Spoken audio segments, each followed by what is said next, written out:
Good morning, students. I hope you all are well. Myself Ravi Kumar, and now today we have discussed about the topic polynomial mathematics topic, which is very important for the class 9th and 10th CBSE board, and it is very basic topic because all the chapters in your mathematics in CBSE board class 9th and 10th somewhere is related to polynomial. So let's try to understand the basics of polynomial. Let's start. Polynomial. Here first we break the polynomial into two parts. Poly plus nomial, which is equal to polynomial. What is the meaning of poly? Poly means many. That means there are 2, 3, 4 and so on. And here the nomial means terms. So as you clearly seen that an algebraic expression which has poly means many terms is known as polynomial. So we can define in a simple words, an algebraic expression which has 2 or more than 2 terms is known as polynomial.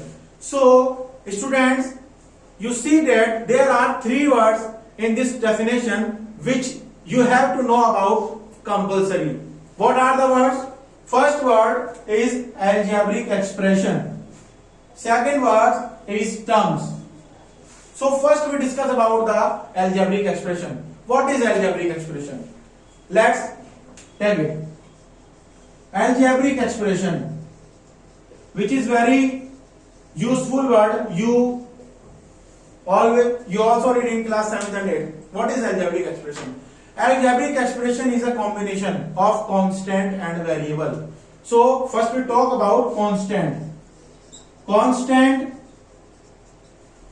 and variable means algebraic expression is a combination of two, constant and variable. What is constant? As we know that everything which is not varied means which is always fixed, the known as constant. For example, Paul is never moved. He always standing at single point. So we can say that it always fixed. So the things which is never varied is known as constant. For example, we have a 2 rupees note in my pocket. So we can't say that we have a 20 rupees because the value of 2 is always 2. The value of 3 is always 3. So the words, all the words 1, 2, 3, 4, 5, 6, 7, 8, 9,